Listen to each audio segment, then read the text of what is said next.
আমি এখানে এসে স্টেশনের ওই পাশে একটা হোটেলে গিয়েছি খেতে।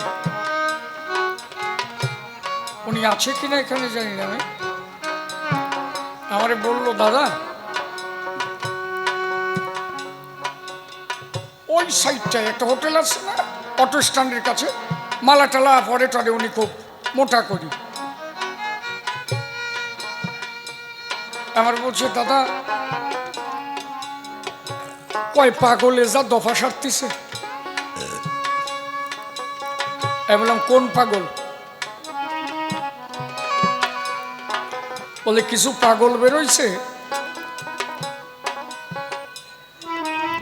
যারা নাম দেশে পাগল, যে মাতাম দিতে আসবে গামছা টামছা পরে হবে, আবার যেই বাড়ি যাবে স্যুট প্যান্ট পরে যখন ট্রেন উঠবে আর সেনার কায়দা নাই, সেই পাগল তখন বেতাল হয়ে যায়।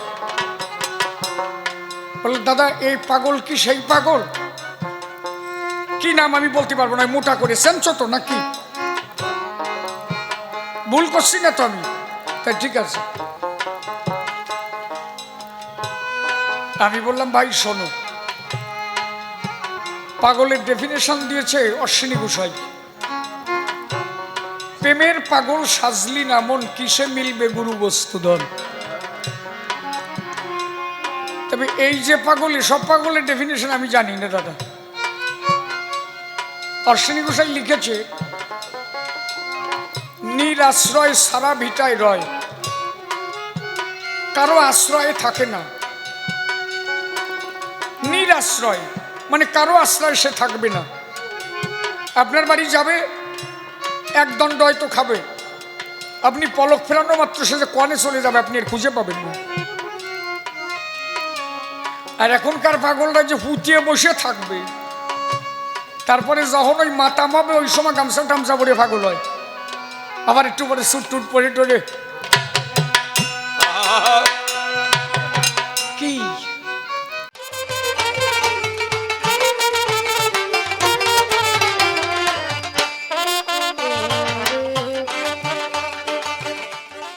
আমার সমাজের মানুষ আজকে শিক্ষিত হয়েছে, হাই স্কুল মাস্টার, ব্যারিস্টার, উকিল, মোক্তার আছে, তারা শিক্ষিত হয়েছে, তাই তারা আজকে আরংঘাটা স্টেশনে মাঠে সম্মিলন করতে পারছে। এরা যদি শিক্ষিত না হতো, এই হরিবোল কোন জায়গা বলতে। এই জন্য আগে শিক্ষা গ্রহণ করে তোমার অধিকার আদায় করো। হরিনাম করবা কোন জায়গায়? অধিকার দরকার। এই মাঠ যদি না দিত, এই অনুষ্ঠান কোন জায়গা হইতো? রেল লাইনের পরে অনুষ্ঠান করা সম্ভব নাকি? তাহলে এই অধিকার তোমাদের ছিল না।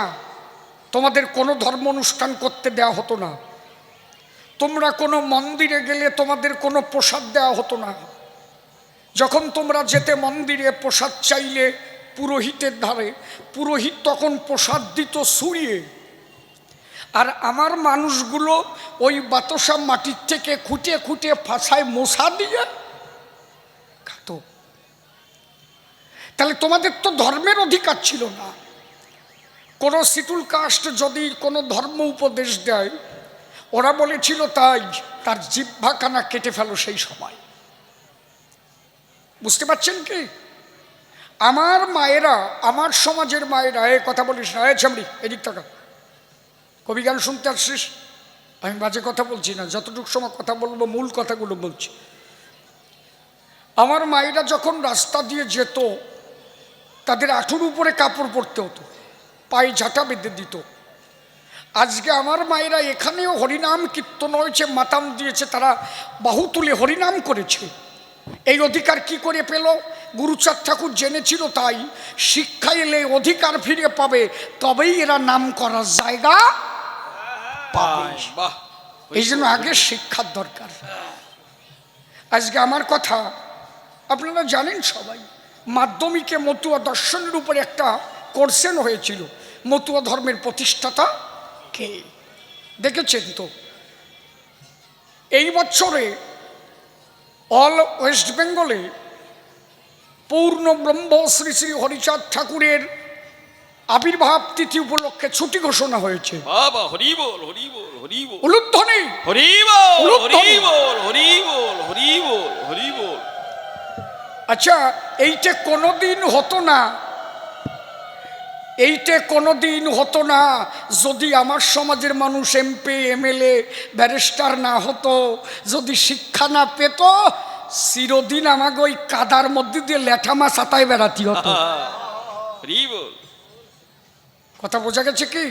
এই জন্য আগে আছে শিক্ষার প্রয়োজন, শিক্ষায় অধিকার আদায় করো, তারপরে ধর্ম করার স্থান তুমি পাবে সর্বজন। একখান প্রশ্নের জবাব হয়ে গেল, ছোট্ট ছোট্ট করে দিচ্ছি বাবা। আমি জানি বৃহৎ সভা গাইতে হয়, কিন্তু আমার কিছু করার নাই। আর কি কইছে ক? বলে গুরুচাঁদকে কেন ভগবান কয়? তা গুরুচাঁদে ভগবান কবে না কবে কারে? অবতার হিসাবে ভগবান, অবতার হিসাবে ভগবান। যদি বলো কর্ম হিসাবে ভগবান, কর্ম হিসাবে ভগবান। পিতা এক প্রকার হয় নাকি জানো না? লালন পিতা, জন্মদাতা, পালন পিতা, পিতৃদাতা, তাই না? কত প্রকার পিতা, বসে শোনেন বিজ্ঞ শ্রোতা। এইবার কই গুরুচাঁদের কথা। বাবা গুরুচাঁদ যিনি বসে শোনেন জ্ঞানী গুণী, সামান্য মানুষ নন তিনি। স্বয়ং ভোলা ত্রিপুরারি যিনি ছিল বসে শোনেন জ্ঞানী দল, সেই ত্রিপুরারি এবার গুরুচাঁদ হয়ে এলো। প্রমাণ দিল কোন জায়গায়? থাকেন একটু ধৈর্য ধরে আমি শোনাই। হর আর পার্বতী তারা দুইজন পুরাণ সিদ্ধান্ত অনুসারে অবতার অনুক্রমে তিনি যে ভগবান, আগে এই সিদ্ধান্ত শোনাই সভাস্থান। হর পার্বতী মিলনে গেল, বসে শোনেন জ্ঞানী দল। মিলন দেখে দেবতারা অট্টহাসি করেছিল। যখন অট্টহাসি করে বসে শোনেন নারী নরে, ভোলানাথ খেপে গেল দেবতাদের পরে। এই মিলনের মধ্যে দিয়ে সৃষ্টি আস্বাদন হয়, আর তোরা আমাদের মিলন দেখে অট্টহাসি করলি, অভিশাপ করলাম দান, তোদের দেবতা কুলে আর কোনোদিন জন্মাবে না সন্তান। ভোলানাথের অভিশাপ হয়ে গেল। আদ্যাশক্তি মহামায়া একদিন ভোলানাথের কাছে কয়, ঠাকুর আমার কথা নিবা, আমার একটা পুত্র দিবা, আমি তোমার কাছে একটা পুত্র সন্তান চাই। ভোলানাথ করে বা না, ছেলে তোমার হবে না। বলে কেন? বলে কেন তুমি জানো না, যেদিন তুমি আমি দুইজন হয়েছি মধুর মিলন, আমাদের মিলন দেখে অট্টহাসি করল দেবতাগণ। আমি অভিশাপ করেছিলাম অর্পণ, তোদের দেবতা কুলে আর কোনোদিন জন্মাবে না নন্দন। আচ্ছা তাই যদি হয়, আমি বলি তোমার ধারে, তা তুমি যে পড়ে যাও দেবতাদের ভিতরে, ওই সাথে আমার ওই দিন মনে ছিল না, তাহলে ওই অভিশাপ আমি দিতাম না। এখন তো তোমারও চলবে না। দুর্গা ডাক দিয়ে বলে, তাই তো অভিশাপ দেওয়ার সময় বিবেচনা করে দিতে হয় না? আমার মাতৃত্ব জন্ম নষ্ট হয়ে গেল, আমি পুত্র এখন কোথায় পাবো বলো?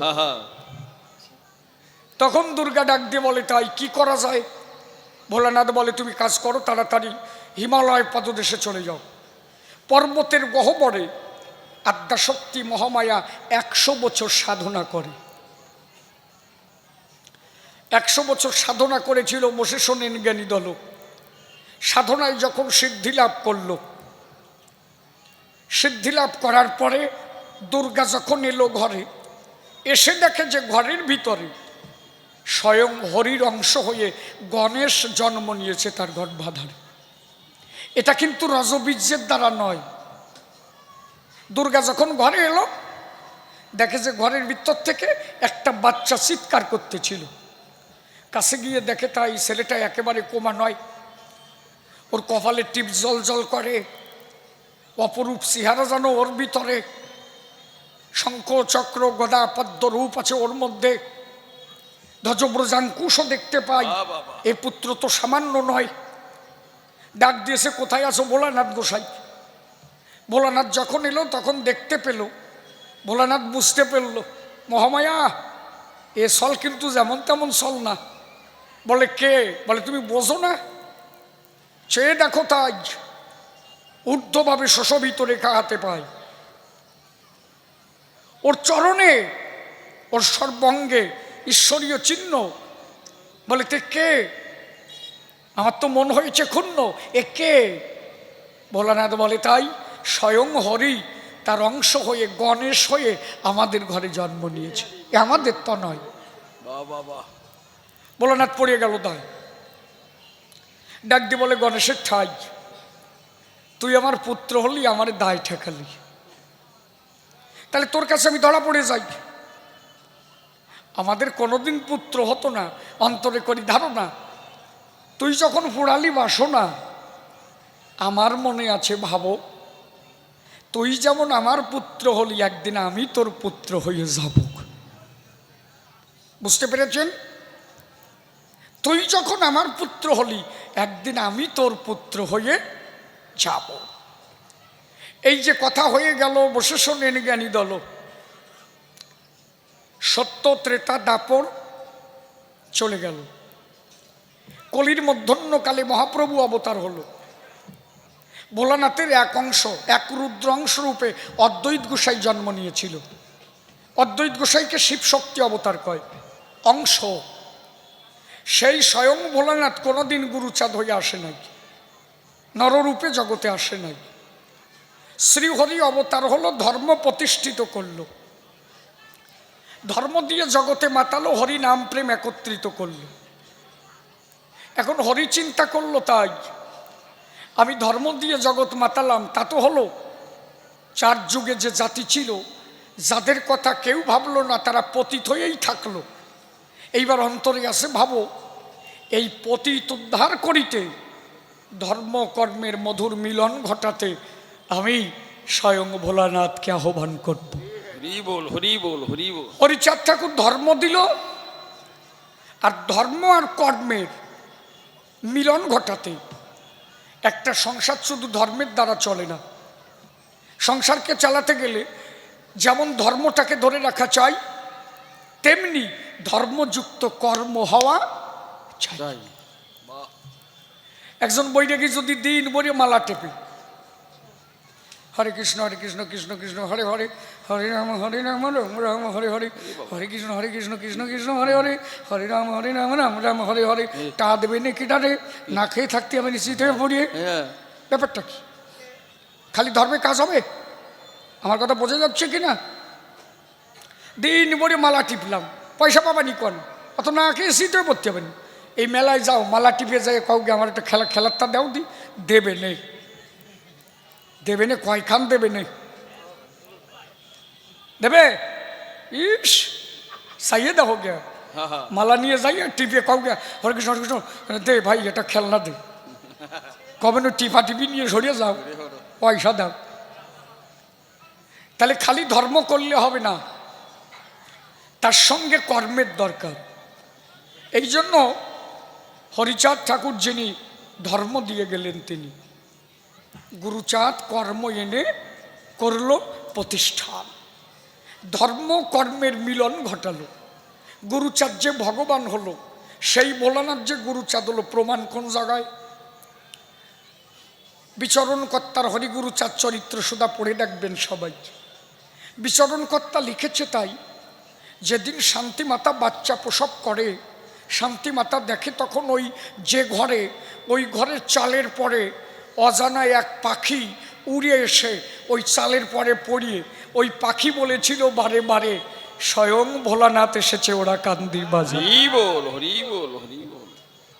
একটা অজানা পাখি, তার কেউ চেনে না, কেউ জানে না, সে বারে বারে ওই ঘরের চালের পরে ডেকে বলছে, তাই ওরা কান্দি ধন্য হলো, স্বয়ং গুরুচাঁদ অবতীর্ণ হলো, স্বয়ং গুরুচাঁদ আমার ভোলানাথ গোসাই। হরি বল, হরি বল।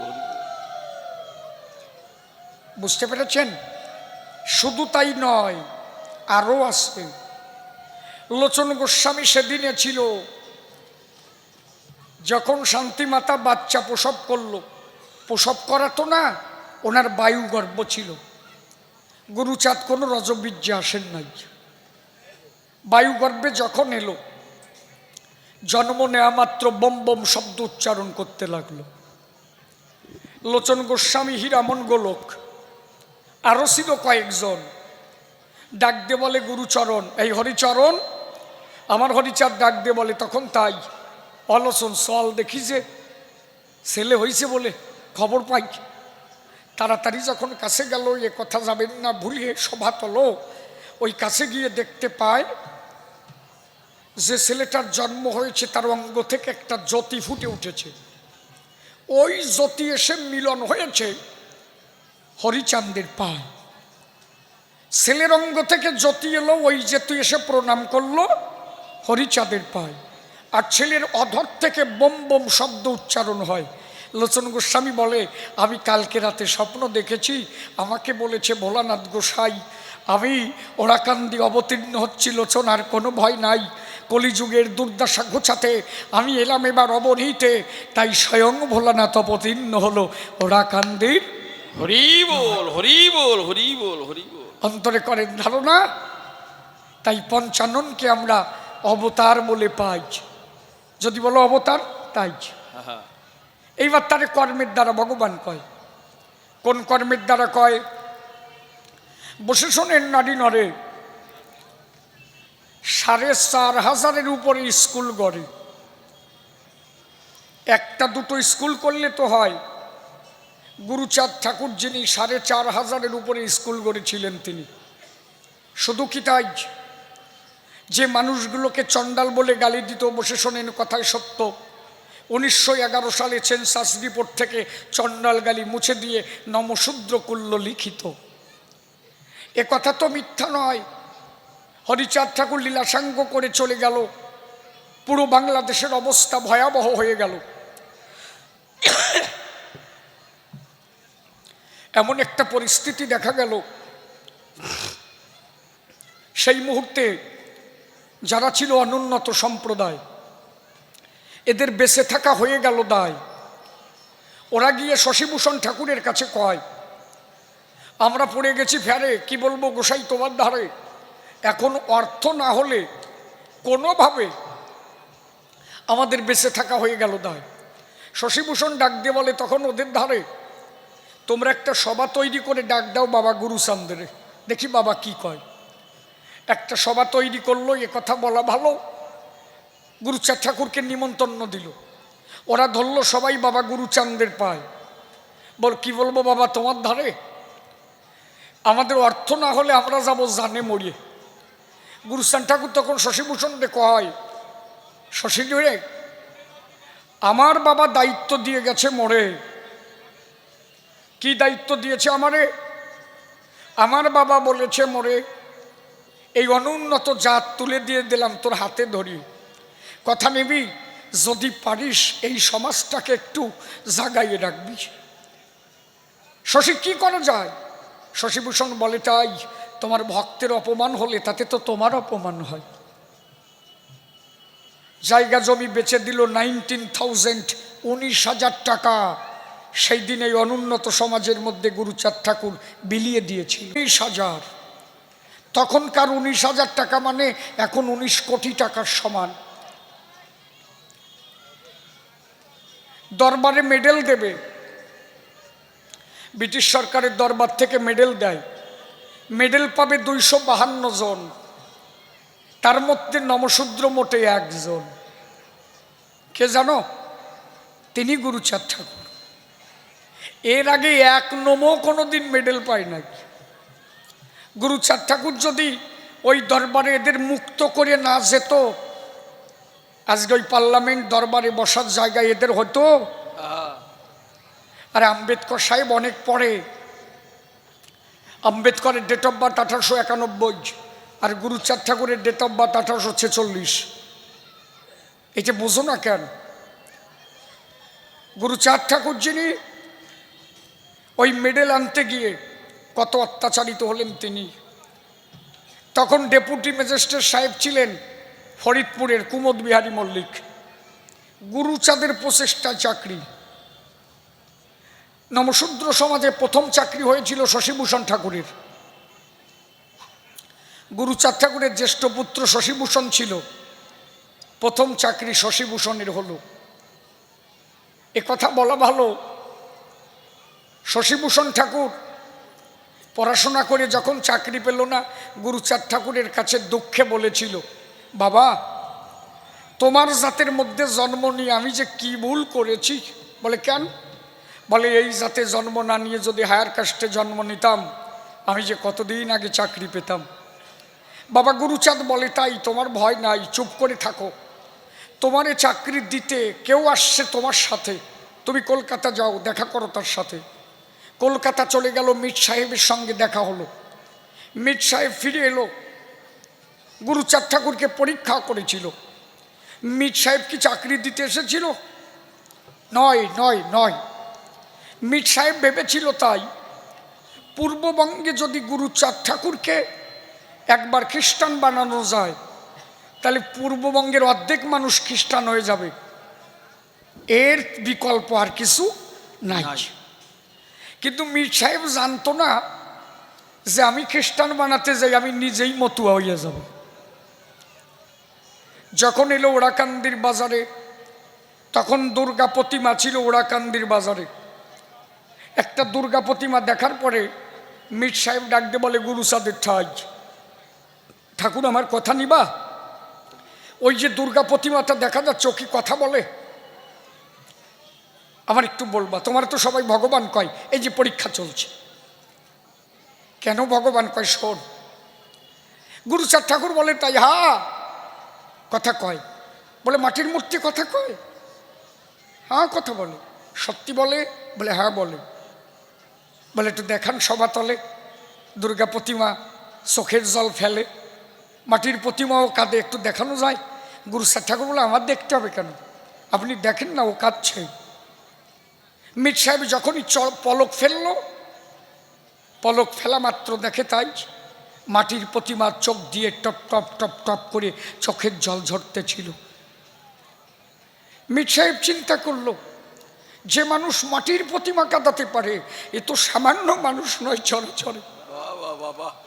মীর সাহেব তখন টান টান হয়ে পড়ে গেল বাবা গুরুচাঁদের পায়, ডাক দিয়ে বলল, তাই আজকের থেকে মেনে নিলাম তুমি স্বয়ং ভগবান ভোলানাথ গোসাই। মনে আছে ভাবো, শশীভূষণ যেভাবে চাকরি পায় আমি সেই ব্যবস্থা করে দেব। এই নবশূদ্র সমাজের প্রথম চাকরি 1906 সাল গুরুচাঁদ ঠাকুরের পুত্র শশীভূষণ প্রথম চাকরি পেল।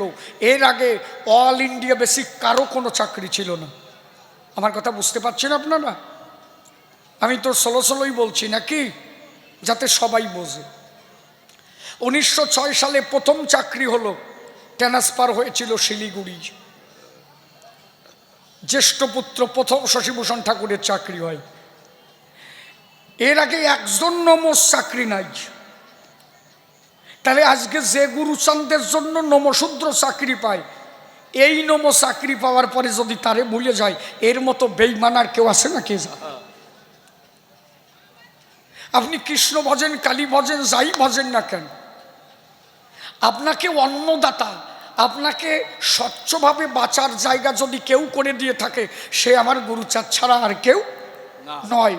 আমার কথা হচ্ছে তাই, আপনার ইষ্ট থাকতেই পারে, আপনি কৃষ্ণকে বসতে পারেন, কালীকে বসতে পারেন, কিন্তু যিনি আপনার অন্ন জোগাড় করে দিলেন, আপনার কি উচিত নয় আপনার ওই চাকরিতে বসার আগে অন্তত একবার হলেও গুরুচাঁদের পায়ে একটা প্রণাম দাও? এই মানুষ কত বড় স্বার্থপর হয়, নিজের জমি বিক্রি টাকা দিয়ে দিল। ব্রিটিশ সরকার থেকে 20 টাকা ট্যাক্স দিয়েছিল। নমশূদ্র সমাজের সরকারি মারফতে প্রথম ট্যাক্স কে দেয় জানো? ও যে নম চাকরি করে ওর কাছে যেয়ে শুনবা, যেটা মানে না ওইটার কাছে যেয়ে শুনবা। প্রথম ট্যাক্স, সরকারি ট্যাক্স নমশূদ্রদের মধ্যে যিনি প্রথম প্রদান করেন তিনি গুরুচাঁদ ঠাকুর। উনি নিজে সেদে 20 টাকা দিয়েছিল। ব্রিটিশ সরকার বলল যে মানুষ সেদে সরকারি ট্যাক্স দেয়, এরকম জীবনে দেখি নাই। গুরুচাঁদ ঠাকুর বলে, ওই বাউনরা বলে আমরা নাকি সরকারি কিছু মানি না, তাই ট্যাক্স দিয়ে বোঝালাম যে আমরাও সরকারের রুলস মেনে চলি। ভাবতে পারো এই চন্ডালগুলি মোছার জন্য কত কি ঘটেছিল? একটু বলবো কি? একটু বলি, ব্রিটিশ সরকারের প্রতিনিধি ছিল মিস্টার গেট। আমার গলাটা ভালো থাকলে আরো ভালো শোনাতে পারতাম রে বাবা। যজ্ঞে কি করবো, এ তো আর আমারও দোষ না, তোমরাও আফসোস করিও না। ব্রিটিশ সরকারের প্রতিনিধি ছিল মিস্টার গেট। উনি তখন চাকরি করছে পাঞ্জাবে। মির সাহেব গুরুচাঁদ ঠাকুরকে বলল, তাই এই চন্ডালগালি মুছতে গেলে আগে সেন্সাস রিপোর্ট তোলা চাই। সেন্সাস রিপোর্ট তুলব কিভাবে? এই সেন্সাস রিপোর্ট তুলতে তখন লাগবে 35 টাকা। 35 টাকা মানে কি, আমরা যখন, আমি অন্তত আমার বয়সে আমি যা পড়েছি, করা, গন্ডিয়া, সৎকিয়া, বুড়ি, রতি, আপনারা তো পড়েছেনই অবশ্যই, ঠিক কিনা? তা তখন একটা জোনের দাম কত? একটা জোনের দাম কত? রবি কথা কোস না কেন? কয় টাকা অব্দি তুই জন দিয়েছিস? ইস, হাসিয়ে পড়। তাহলে তখন 35 টাকা মানে একটা বৃহৎ বিষয়।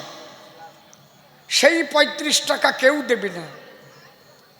আমরা আর একজন লোকের কাছে আছি, দিনা, তিনি হচ্ছেন প্রহ্লাদ। এনার বাড়ি ছিল তালতলা বিচরণ পাগলের বাড়ির পাশে। প্রহ্লাদ বলল, গুরুচাঁদের ঠাই, বাবা আমার জাতের মানুষ যখন রাস্তা দিয়ে যায়, এদের যখন চন্ডাল বলে গালি দেয়, আমি বড় ব্যথা পাই। তাহলে চন্ডাল গালি মুছতে যদি 35 টাকা লাগে, আমি দিলে অসুবিধা কোথায়? গুরুচাঁদ ঠাকুর বলে, তোর নাম স্বর্ণ অক্ষরে লেখা থাকবে। কয়টা নম প্রহ্লাদের নাম জানে? এই প্রহ্লাদ যখন গুরুচাঁদ ঠাকুর টাকা আনতে গেল, প্রহ্লাদ বলল, এত টাকা আমি দিতে পারবো না। বলে কেন? বললেন, নমো কি আমি একা হব নাকি? আর কয় শালা কি করবে? টাকা সবার ভাগ করে দিতে হবে। গুরুচাঁদ ঠাকুর বলে, তাই টাকা দেওয়ার কথা তোর, তুই সত্য কথা বলেছিস আমারে। তুই যদি প্রথমে বলতি 5 টাকা দেবো, আমি তাই নিতাম। সত্য রক্ষা করা চাই। আমার বাবার প্রথম বাণী, সদা সত্য কথা কহিবে। সত্য রক্ষা কর, টাকা দে। টাকা দেবে না, 5 টাকা দিল। টাকা ফেলে দিয়ে গুরুচাঁদ ঠাকুর তালতলা খালের উপরে দিগম্বর হয়ে দাঁড়ালো। সেই বিরাট মূর্তি ধরে যখন দাঁড়ালো, নৌকার বৈঠা দিয়ে দিল বাড়ি। জলে যেই বাড়ি দিল, তুফান উঠে গেল। যে খালে জল শূন্য ছিল, সেই খাল জলে পরিপূর্ণ হয়ে গেল। তালতলা গ্রাম টলটলমল করছে। ওরা সবাই বুঝতে পেরেছে আজকের কারো বাঁচার উপায় নাই। প্রহ্লাদ তাড়াতাড়ি 35 টাকা নিয়ে গুরুচাঁদের পায়ে দিয়ে বলে, বাবা ক্ষমা করো। বলে, প্রহ্লাদ আমি তোর পয়সা নিতাম না, কিন্তু সত্য রক্ষা করতে হবে। আজকে যদি আমি তোরে এই সত্যটা রক্ষা না করতাম, তাহলে জগৎবাসী আমার কাছে কি শিক্ষা পেত? কথা দিলে যেন কথা নচ্চর না হয়। আর এখন মতো আগের মধ্যে দেখবা, দাদা বাড়ি মৎসব করবো, দলটা নিয়ে যাইও, যাবানি। 100 দল নৌতো দিলি 20টা দল হয়, 80 জনের কথার দাম নাই। ভুল বলছি কি আমি? কেন তা থাকবে কেন? আগে সত্য রক্ষা করো। ধর্ম রক্ষা করতে গেলে আগে সত্য রক্ষা করা চাই। কি বলবো, সবাধারে বসে শোনেন নারী নরে। ওই 35 টাকা নিয়ে তখন গেল সরি, সেন্সাস রিপোর্ট তুলল। সেখানে এমন কিছু লেখা থাকলো যে এই নমশূদ্র যারা, এই চণ্ডাল যারা, এরা সমাজের কোনো কিছু মানে না। এরা সমাজের রীতিনীতি কোনো কিছুর মধ্যে নাই, অতএব এরা চণ্ডাল, এরা কোনো নমশূদ্র জাতি হতে পারে না, এরা ভদ্র না। গুরুচাঁদ ঠাকুর অনেক কষ্ট করে বিপিন কর্তা, দেবীচান কর্তা এদেরকে ধরে বিধবা বিবাহ দিয়েছিল, যে আমার সমাজে বিধবা বিবাহ হয়। বাল্য বিবাহ বন্ধ করলো আমাদের মধ্যে গুরুচাঁদ ঠাকুর। বসে শোনেন নারী নরে, সমস্ত সামাজিক ক্রিয়াকর্ম দেখালো ব্রিটিশ সরকারের। যখন ব্রিটিশ সরকার দেখলো, তাই মির সাহেব গুরুচাঁদ ঠাকুরকে দিয়ে কয়খানা চিঠি লিখে দিল, সমস্ত নমশূদ্রদের দিয়ে চিঠি পাঠালো কোথায়? মিস্টার গেটের কাছে, যিনি সেন্সাস রিপোর্ট দেখাশোনা করেন। মিস্টার গেটের কাছে চিঠি দিয়ে বলল, তাই পূর্ববঙ্গে নমশূদ্র নামে এক জাতি আছে, তাদেরকে চণ্ডাল বলা হয়। মূলত তারা চণ্ডাল কেউ নয়, তারা সমাজের সমস্ত কিছু মানে, তাদের চণ্ডাল গালি কেটে দিয়ে যেন নমশূদ্র লিখে দেওয়া হয়। মিস্টার গেট যখন চিঠি পেল, কথাটা ধৈর্য ধরে শোনে, ঝামড়ি এই দিক টাকা, আমার ভাও কথা বলতে টাকা দেয় নাই। যে কথা শুনলে তোমাদের কিছু কাজ হয়, যে ইতিহাস আমার সমাজের মানুষ জানা দরকার, আমি বলছি তাই। তাই তো বাজে কথাটাও কইছি বাবা, আমি কোনো বাজে কথা আমি বলিনি। যখন এই চিঠি মিস্টার গেটের কাছে গেল, মিস্টার গেট তখন একটা চিঠি করল। তখন তো অখণ্ড ভারতবর্ষ, ভারত বাংলাদেশ তখন ভাগাভাগি হয় নাই। ওখান থেকে চিঠি পাঠালো পূর্ববঙ্গে। এই সেন্সাস রিপোর্টের মারফত অনুসারে পূর্ববঙ্গে যিনি জাতিতত্ত্বমালা গ্রন্থ দেখাশোনা করে, তার নাম ছিল মহেশ ন্যায়রত্ন। ইনি ছিলেন একজন ব্রাহ্মণ। দেখেন ওরা যে আমাকে কত দফা সারিছে। ওই মহেশ ন্যায়রত্নকে চিঠি লিখে পাঠিয়ে দিয়ে বলেছিল, তাই পূর্ববঙ্গে নমশূদ্র নামে জাতি আছে, ওদের চণ্ডাল গালি কেটে দিয়ে নমশূদ্র লিখে দেওয়া চাই। মহেশ ন্যায়রত্ন তার উত্তরের প্রত্যুত্তরে চিঠি লিখে পাঠালেন, পূর্ববঙ্গে কোনো নমশূদ্র জাতি থাকে না, অন্তরে করো ধারণা, এ তোমরা জানো না। পূর্ববঙ্গে চণ্ডাল নামে এক জাতি থাকে, তারা সমাজের কোনো রীতিনীতি মানে না। এই যখন বলে দিল, বসে শোনেন জ্ঞানী দল, গুরুচাঁদ ঠাকুর ক্ষুণ্ণ হয়ে গেল। তাহলে আমার এই জাতিকে নমশূদ্র আর লেখা হলো না। মীর সাহেব বলল, তাই ভয় নাই, আমি আছি তো। অল ভারতবর্ষে যত খ্রিস্টান মিশনারি ছিল, সমস্ত খ্রিস্টান মিশনারি থেকে তখন চিঠি করা হলো। সমস্ত চিঠি করে তারা মিস্টার গেট সাহেবের কাছে বললেন, নমশূদ্র নামে জাতি আছে, মহেশ ন্যায়রত্ন একজন ব্রাহ্মণ মানুষ, যাতে এরা নমশূদ্র টাইটেল না পায়, সে প্রতিহিংসা বশত আপনার কাছে ভুল সিদ্ধান্ত দিয়েছে। তখন মিস্টার গেট চিঠি করে পূর্ববঙ্গের লোক পাঠায়। যখন অ্যানালাইসিস করলো, তদন্ত কমিটি বসে যখন বাংলাদেশের লোক গেল, তারা গিয়ে দেখলো তাই নমশূদ্র নামে লোক আছে, কিন্তু মহেশ ন্যায়রত্ন ব্রাহ্মণ বলে এরা যাতে আজীবন চাড়াল থাকে তাই ভুল লিখে দিয়েছে।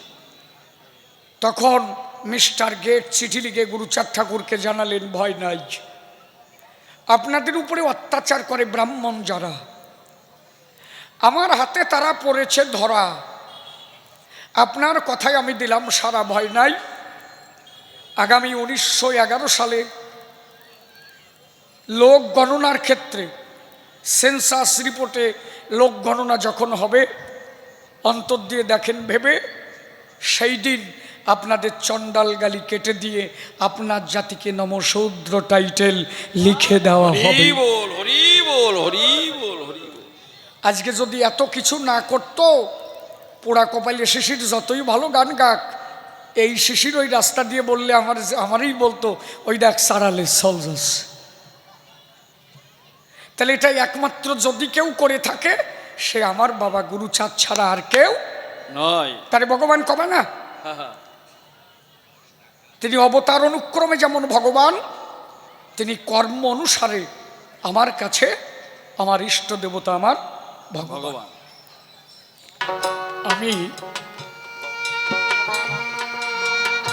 আমি এখানে এসে স্টেশনের ওই পাশে একটা হোটেলে গিয়েছি খেতে। উনি আছে কিনা এখানে জানি না, আমি আমারে বললো, দাদা ওই সাইডটায় একটা হোটেল আছে না, অটো স্ট্যান্ডের কাছে, মালা টালা পরে টরে, উনি খুব মোটা করি। আমার বলছে দাদা কয় পাগলে যা দফা সারতেছে। আমি বললাম কোন পাগল? বলে কিছু পাগল বেরোইছে যারা নাম দেশে পাগল,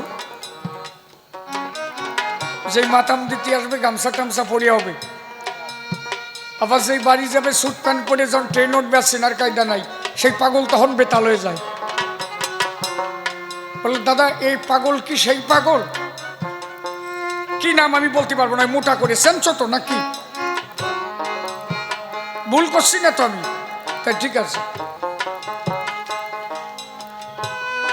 আমি বললাম ভাই শোনো, পাগলের ডেফিনেশন দিয়েছে অশ্বিনী ঘোষাই, প্রেমের পাগল সাজলি না মন কিসে মিলবে গুরু বস্তুধন। তবে এই যে পাগল, সব পাগলের ডেফিনেশন আমি জানি না দাদা। অশ্বিনী ঘোষাই লিখেছে নিরাশ্রয় সারা ভিটায় রয়, কারো আশ্রয়ে থাকে না। নিরাশ্রয় মানে কারো আশ্রয় সে থাকবে না। আপনার বাড়ি যাবে, এক দণ্ড হয়তো খাবে, আপনি পলক ফেরানো মাত্র সে যে কনে চলে যাবে আপনি এর খুঁজে পাবেন না। আর এখনকার পাগলরা যে হুতিয়ে বসে থাকবে, তারপরে যখন ওই মাতাম হবে ওই সময় গামছা টামছা পরে পাগল হয়, আবার একটু পরে সুট টুট পরে টরে কি এমনি এদের নাম টাম কাও, এই পাগল টাগল টাইটেল দিয়ে এই টাইটেল গুলোর একটা বদনাম হয় না নাকি? আমি ভুল বলছি নাকি? আচ্ছা যে একবার পাগল হয়ে যাবে,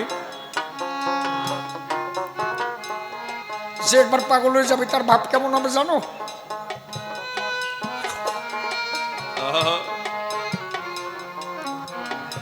এসব যদি এরা পরে তাহলে এরা সাজে না, এরা সাজবে না, এরা নিজেরাই সাজবে না, এরা পড়ে না,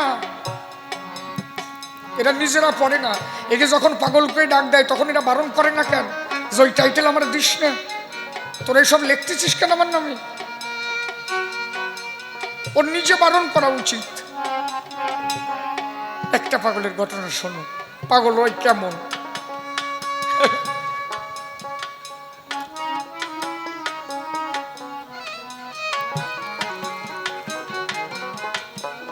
হীরামন পাগল একটা নেংটি পড়া থাকতো। মৃত্যুঞ্জয় হীরামনকে দেখছে, হীরামন জলের উপর দিয়ে হেঁটে যাচ্ছে, দূর থেকে দেখতেছে হীরামন জলের উপর দিয়ে হাঁটতেছে।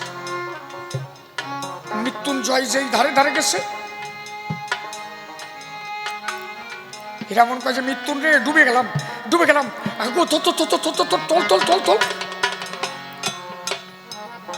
মৃত্যুঞ্জয় কয় যে সালাকি কার কাছে করিস? শালা তুই একটু আগে জলের উপর দিয়ে হাঁটতেছিলি।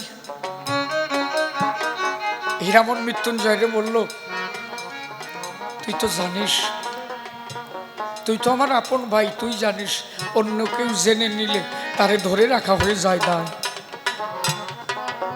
এই জন্য এগুলো কাউরে দেখানো যায় না, বুঝিস না?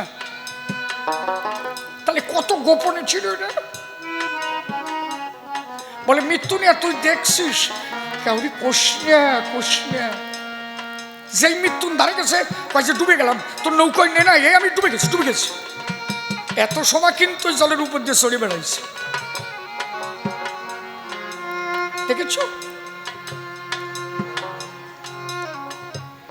নেংটি পড়ে গেল, তা নেংটি পড়িয়ে হীরামন পাগল লেংটি পড়া আছে বলে হ্যাঁ সেই ভক্ত হীরামন বললো যে তোর বাড়ি আমি যাই, বলে না আমার বাড়ি মেয়ে ছেলে টেলে আছে ওই অবস্থায়।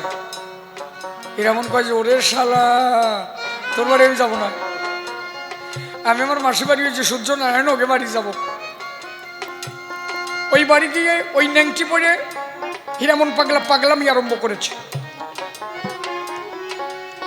মেয়ে ছেলে সব দাঁড়ায় আছে, হীরামনের নৃত্য দেখছে। কারো মধ্যে লজ্জা ঘৃণা ভয় কিচ্ছু নেই।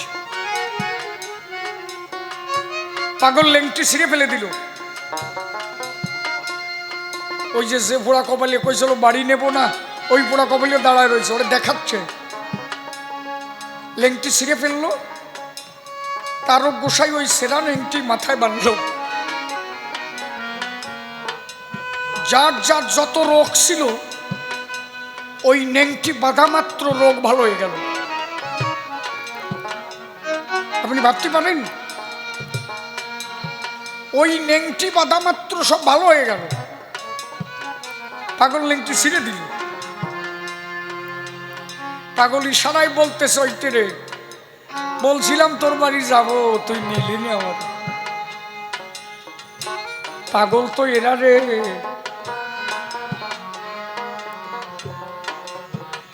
ওরাকান্দিতে যেদিন ওরাকান্দিতে হীরামন পাগলা গেল, একটা ছেলে একটা মেয়ে আকাম করতেছিল। দূরের চুলির মুঠ ধরে এনে বাবা হরিচাঁদের কাছে দিল। বাবা, এরা না ওরাকান দিয়ে সেই আকাম করতেছে, এই দুই শালা শালি, ওরা আকাম করার জায়গা পায় নাই, ওরাকান দিয়ে এসে করতেছে। আমার ঠাকুর কয় যে এত কিছু তুই দেখতে যাস না, তাহলে তুই থাকতে পারবি না, তুই জায়গার মানুষ জায়গায় যা। ওই যে ঠাকুর নির্দেশ দিল, হাঁটা দিল। পাগল ওই যে শুনলো, হাঁটা দিল। ঠাকুর বললো দাঁড়াবি না, বলে না, রওনা দিছি। ওই যে হীরামন চলে গেল, গেলতে গেল, আর ফেরে নাই। এত সোজা। বলি এগুলো যখন হবে, এত কিছু যখন আমি দেখতে পারবো না, এ দেশে আর থাকবো না, রওনা দিলাম। ওই যে হীরামন পাগলা বেরিয়ে গেল। অশ্বিনী গোসাই লিখলো, নিরাশ্রয় সারা বিটাই রয়, নাই তার গুরুজন আর ভয়। কখন হাসে, কখন কাঁদে, কখন দোলায় ভয়, কখন বিরাচারে হুঙ্কার ছাড়ে।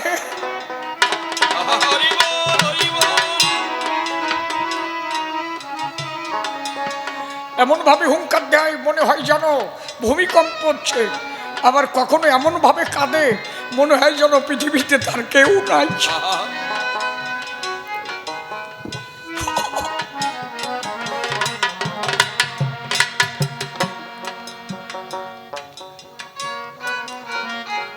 প্রেমের সাথে নাই সম্বন্ধ, পাগল সাজলে কি ভাবে? আরে পাগল করে তো প্রেমে, ওই লাফালাফিটি পাগল করে নাকি?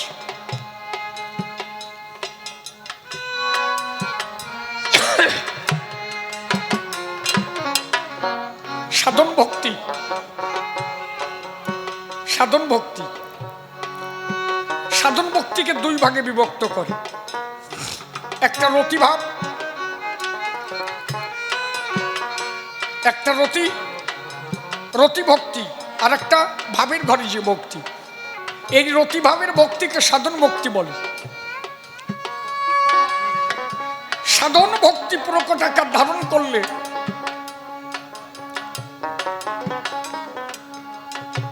অসুবিধা হচ্ছে নাকি? আলোচনা ছেড়ে দেব আমি। সাধন ভক্তি প্রকট আকার ধারণ করলে তখন হয় প্রেম। পাগল কখন হয়? প্রেম, প্রেমের গাঢ়তা, প্রেম যখন একটা গাঢ়তায় পৌঁছায় তখন হয় স্নেহ। এই স্নেহ ঘনীভূত হলে তার থেকে তৈরি হয় মান। মান ঘনীভূত হলে তখন তৈরি হয় প্রণয়।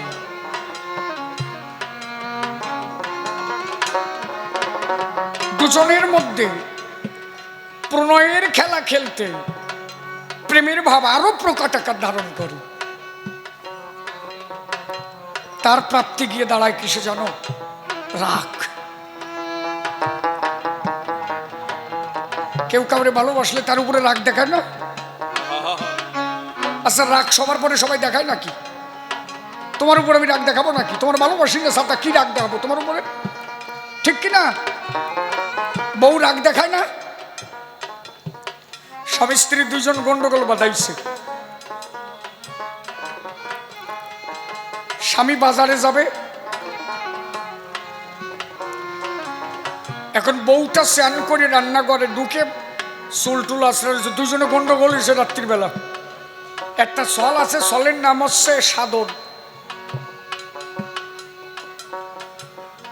সলের বাবা বেয়াগাতে নিয়ে বলতেছে, ও সাধন, স্নান করে আসলাম, ভাত দেয় না কেন? বুঝলে কথা কিভাবে আসছে? ও সাধন, স্নান করে আসলাম, ভাত দেয় না কেন? সাধনের মা করছে, ও সাধন, হাড়ি ভরা ভাত বাড়িয়ে খায় না কেন? কি রাগ চলতেছে বলছো? ভাই কিনা রে, ভাই কিনা? তোমাকে বাড়ি বলে রে ভাই না, না? এই ভালোবাসা না থাকলে এই রাগ হয়। এ সাধন, জীবনে ভাত বাড়িয়ে খাই নাই।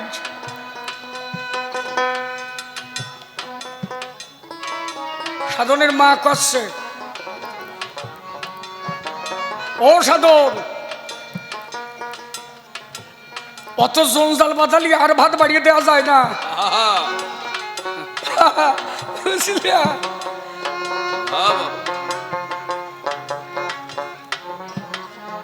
সাধন রে ব্যাগ গেল কনে, তা তো কয় না।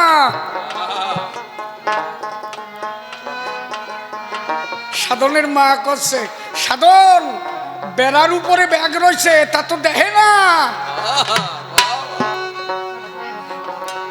সাধন কয় যে ভঙ্গি না রে, দুইজন কথা কও, কথা কও। যত ভালোবাসবে তারপরে তত রাগ হবে। রাগের ঘনীভূত অবস্থা অনুরাগে পৌঁছায়। পাগলে তো সোজা হয় নাকি? অনুরাগের পরম শেষ প্রাপ্তি ভাব। এই ভাবের পরম প্রাপ্তি, প্রেমের শেষ স্তর, ভাবের শেষ প্রাপ্তি, তারে কয় মহাভাব। আর সেই মহাভাব হলে তখন সে পাগল হয়ে হরি বলে, হরি হরি হরি বল, হরি বল, হরি বল। সেই পাগল আমার গোলক তারক মহানন্দ হীরামন। এদের হচ্ছে একই স্তর। আমাদের মধ্যে একটা ভাব আছে স্থায়ী ভাব, আর একটা অস্থায়ী ভাব। যারা পাগল হয় তাদের ভাবটা স্থায়ী ভাব, একইভাবে চলবে। এখন গামছা, একটু পরে স্যুট প্যান্ট, এইসব এখন একরকম, একটু পরে আর একরকম, না, ওই একইভাবে চলবে। সেই স্থায়ী ভাবের কোনো পরিবর্তন হয় না। অশ্বিনী গোসাই তাই লিখেছে, শান্তিপুর ভাবের পাগল, ভাবের পাগল, প্রেম রসে হয়ে বিভোর। ওরে করতেছে প্রেমের কল্লোল, তোরা দেখলে পাগল হবি হবি।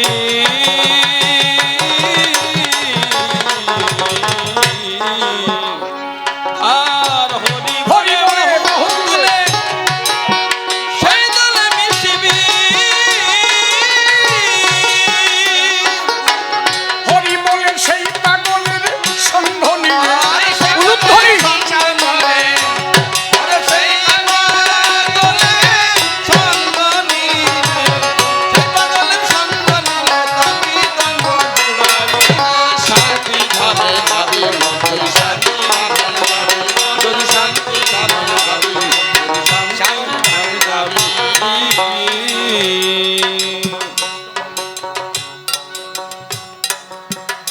পাগলের শিরোমণি।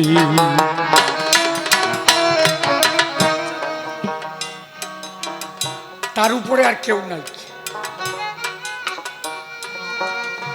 যে করে সে করে, পাগলে পাগল করে। ওই পাগলের শিরোমণি আমার হরিচাঁদ গুরু। শান্তিপুর দিন রজনী, উদয় অক্ষয় রবি।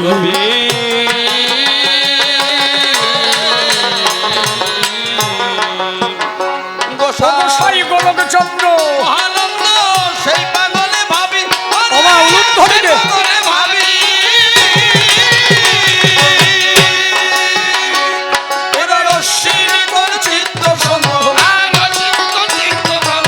অশ্বিনী কোন চিত্ত সঙ্গ, এককালে সব পৃথিবী শান্তি ধারণ করে, শান্তি ধারণ করে, যদি শান্তি ধারণ করে, শান্তি ধারণ করে।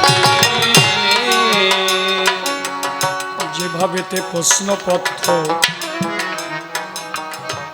করে গেছে দান, আমি এক এক করে ধরে ধরে তার দিলাম সমাধান। একদিন বাজালি বোঝা যায় না, ডঙ্কা কাশি সহযোগে শ্রী হরিচাঁদ হরি নাম দিল। নতুন আবার কি দিতে মোর শ্রী হরিচাঁদ বলেছেন। বলে যে খালি ডাঙ্কা বাজালো, আর কিছু দেয় নাই।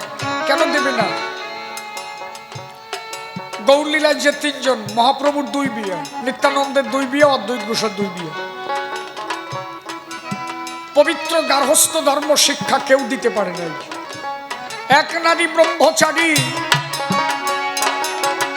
শিক্ষায় আমার শ্রী হরিচাঁদ দিল। একবার প্রেমানন্দে বদন হরি হরি হরি বল, হরি বল, হরি বল।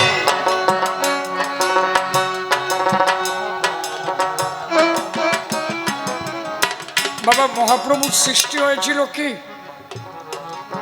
মহাপ্রভু যে বিয়ে করলো, সালমে ছিল জানো? ছিল না তো। সন্ন্যাস নিল কেন? অশ্বমেধ গবলম্ব সন্ন্যাসী ফলপত্রিকম দেবরণ সুতোৎপত্তি কলৌ পঞ্চ বিবর্জয়েত। কলিতে সন্ন্যাস নেই। মহাপ্রভুকে সন্ন্যাস নিতে হল, শুধু জীবের ভাগ্য। 2 বিয়ে করলো, সন্তান নয়। বিষ্ণুপ্রিয়া কেঁদেছে, সচিমা কেঁদেছে। এই যে আদর্শ গার্হস্থ ধর্ম উনি শিখাতে পারেন না। এই জন্য অশ্বিনী গোসাই লিখেছে, এবার প্রশস্ত গার্হস্থ ধর্ম জগতে করলেন প্রচার। আমার হরিচাঁদের অপার লীলা, লীলা বুঝবে সাধ্য। তুমি একটা ভগবান দেখাও তো যে বউ নাই, ভগবান আছে। একখান ভগবানের নাম কাও যে তার বউ নাই। আজকে একটা ভগবানের নাম কাও। রামের বউ এরা জোরে কাও। সীতা। কৃষ্ণের জোরে কাও। রাধা হবে কেন? সাতা।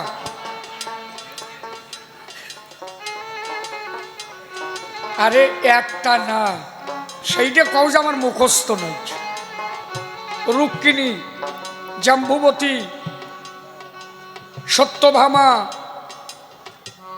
বুঝো না? 8 জন পাটরানী আর 16,000 মোট। খালি আমার বললি হয়, যত মুখস্থ রাহে কামাই ছাতা।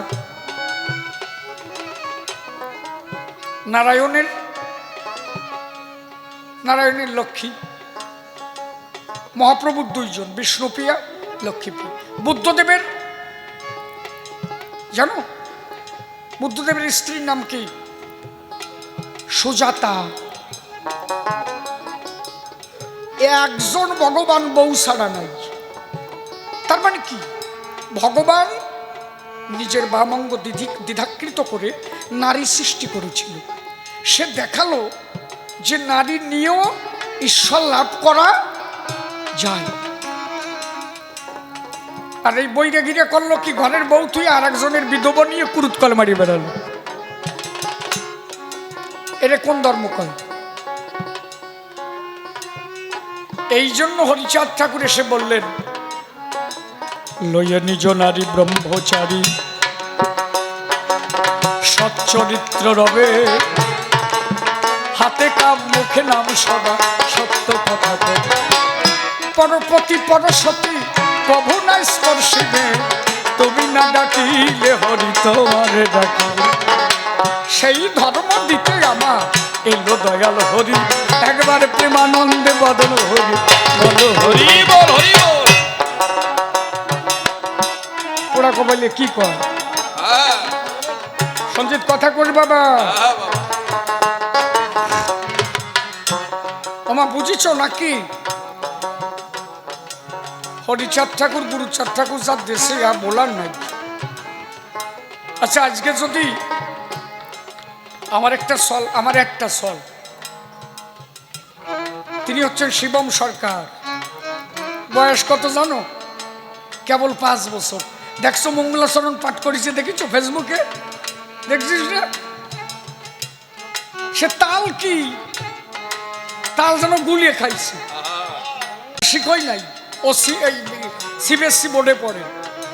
আমি ভেবেছি ও যাতে ইংলিশে পড়ে টড়ে একটু বিদেশ থেকে এসে যাতে ঠাকুরের ধর্ম ইংলিশে বাইরে প্রচার করতে পারে। আমার দ্বারা তো হলো না, হয় সৌদি ও সাথে তো আমি পারলাম না। আমার বাবার পয়সার অভাব ছিল, আমি স্কুলে সেইভাবে যেতে পারি নাই। আমি হায়ার সেকেন্ডারি পাস করেছিলাম, কলেজে গিয়েছিলাম ওই পর্যন্তই শেষ, ওই গ্যাস যাওয়া অবধি। কিন্তু শিবমের বাবার যাও 2-4 পয়সা আছে, তাহলে ও একটু যদি ভালোভাবে ইংলিশ শিখে ইংল্যান্ডে গিয়ে আমার ঠাকুরের ইংলিশে ধর্ম প্রচার করতে,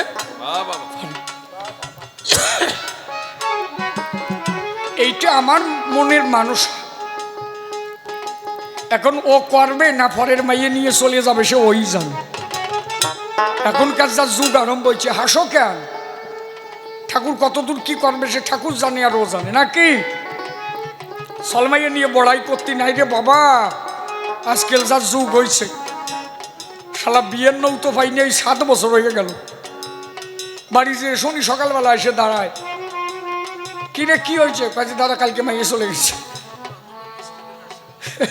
সব শেষ হয়ে যাচ্ছে। আজকে আমার শিবম যদি ঠাকুর না জানি কি করবে, তাহলে আমার একটা আশা, ওর সৃষ্টি করেছে যাতে পরবর্তীতে ওর দ্বারা ঠাকুরের ধর্ম প্রচার হয়। ও আবার বিয়ে করবে, আবার জন্মায় থুয়ে যাবে। সৃষ্টি যদি না থাকে ধর্ম থাকবে? আজকে আরংঘাটার মানুষ যদি 100 বছর বিয়ে না করে, কোন জায়গায় ওর সম্মিলন হবে? কোয়ানে খিচুড়ি খাবানে খাই বেড়াও গিয়ে যাও। আগে বিয়ে করো, আগে সংসার করো, সৃষ্টি রক্ষা করো। সৃষ্টি না থাকলে ধর্ম করে না, ধর্ম থাকে না। আপনারা এই জায়গাটা তৈরি করেছেন বলেই গান হচ্ছে। আপনারা এই জায়গাটা তৈরি না করলে এখানে হরি কথা হতো না। তাহলে আগে ভক্ত, তারপরে ভগবান। ভক্ত জায়গা তৈরি করেছে, তাই ভগবানের নাম হচ্ছে। সেই ভক্তই যদি তৈরি না হয়, ভগবানের নাম করবে কেনা? এই জন্য বাড়ির একটা সলমাইও অবিবাহিত রাখবা না, বিয়ে দিয়ে দিবা, সৃষ্টি রক্ষা করবা। সৃষ্টি না থাকলে ধর্ম থাকবে না। সৃষ্টির মধ্যে দিয়ে তিনি রসাস্বাদন করেন। আজকে এই কমিটিতে যারা আছে, যারা অনুষ্ঠান করে গেল, এই কমিটি চলে যাওয়ার পরে এই অনুষ্ঠান আর হবে না? হবে। এরপরে যারা তৈরি হবে তারা হবে, তারপরে তারা যাকে জন্মায় থুয়ে যাবে তারা করবে, তারপরে তারা যা করবে নাকি? পরপর করবে। আর এরা যদি যে কজন কমিটিতে এরা যদি কেউ বিয়ে না হবে তাহলে এই পর্যন্তই শেষ। অতএব কমিটিতে যদি অবিহিত কেউ থাকে তাহলে কালকের মধ্যে বিয়ে দিয়ে দাও, ভেজাল মিটাও। আগে সৃষ্টি করো। একটা পুত্রের প্রয়োজন আছে, একটা মেয়ের প্রয়োজন আছে। তুমি এলে, একটা সৎপুত্র হলে তার দ্বারা সমাজের কল্যাণ হয়, একটা সৎ কন্যা হলে তার দ্বারা সমাজের কল্যাণ হয়। আজকে বিবেকানন্দ এসেছিল, তাই তো মানুষ তার কাছ থেকে কত অমীয় বাণী লাভ করেছে। রামকৃষ্ণ এসেছিল, তাদের যদি সৃষ্টি না হতো, তাদের যদি সৃষ্টি না হতো তাহলে মানুষ তাদের কাছ থেকে কি পেত? হরিচাঁদ ঠাকুর যদি গুরুচাঁদ ঠাকুরকে না আনতো আমার সমাজ কি হতো? তার সৃষ্টির দরকার আছে।